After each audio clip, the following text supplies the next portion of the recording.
দুপুরের গরম ভাতে এরকম একটি ভর্তা রেসিপি থাকলে আশা করি ভর্তা প্রেমীদের আর কিছুই লাগবে না। যারা ভর্তা পছন্দ করে না তারাও এই রেসিপিটি অবশ্যই কথা দিচ্ছি চেটেপুটে খেয়ে নেবে।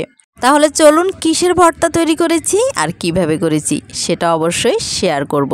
আর সেটা জানতে হলে আমার চ্যানেলের পাশে থাকুন। দেখুন এখানে পটল নিয়ে নিয়েছি।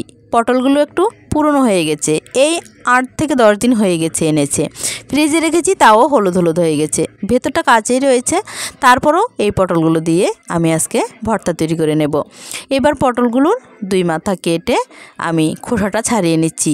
পুরো খোসা ছাড়াবো না, ওই মাঝখান বরাবর একটু একটু রেখে তারপর ছাড়িয়ে নিয়েছি।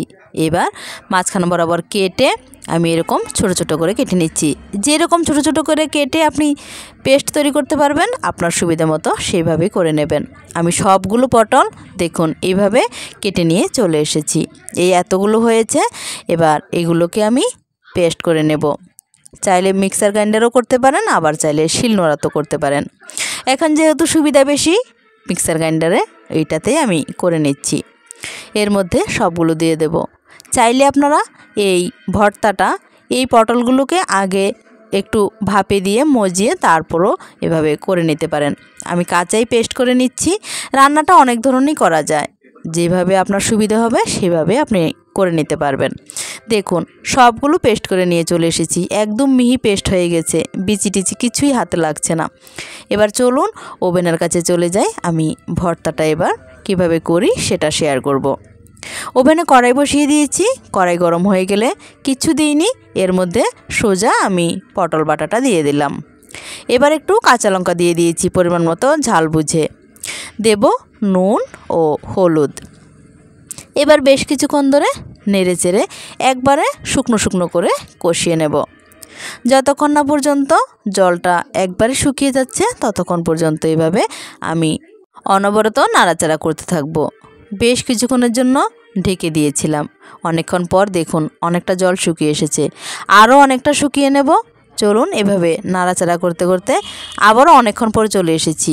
দেখুন জলটা কিন্তু অলরেডি অনেকটা শুকিয়ে গেছে। এবার এটাকে আমি একটা সাইডে ঢেকে রেখে দিচ্ছি। এবার একটা প্যান বসিয়ে দিয়েছি। এর মধ্যে আমি এখানে সফল অ্যাক্টিভ রাইস ব্র্যান অয়েল ব্যবহার করছি। আজকে সর্ষের তেলটা দিলাম না, কারণ এই প্যানের মধ্যে আগে থেকেই এই তেলটা রয়ে গেছে, সেটাকে কাজে লাগিয়ে নিচ্ছি। আমি এখানে 2টো রসুন গোটাই রেখেছি কোয়াগুলো, আর 2টো পেঁয়াজ মোটা মোটা করে কুচি করে নিয়েছি। এবার বেশ লাল লাল করে আমি পেঁয়াজ রসুনটাকে ভেজে নেব। পরিমাণ মতো একটু নুন ও হলুদ দিয়ে দিয়েছি। এবার যতক্ষণ না পর্যন্ত ব্রাউন কালার হচ্ছে ততক্ষণ পর্যন্ত এভাবে নাড়াচাড়া করতে থাকবো। এই ভর্তাটাতে একটু তেলটা বেশি দেবেন, তাহলে খুব টেস্টি হয় খেতে। এক ভর্তা দিয়ে 1 থালা ভাত খাওয়া কোনো ব্যাপারই না। সবসময় ঘরে মাছ মাংস থাকে না, আবার সবসময় ভালোও লাগে না।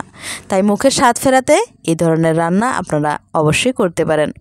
দেখুন যখন ঘরে পটল একেবারে পেকে যাবে তখনও কিন্তু আপনারা এভাবেই রান্নাটা করে নিতে পারবেন, পটলগুলো ফেলে না দিয়ে। এবার আমি পটল বাটাটা দিয়ে দিলাম পেঁয়াজ ও রসুনের সাথে। বেশ অনেকক্ষণ ধরে এগুলোকে নেড়ে চেড়ে মিশিয়ে নেব।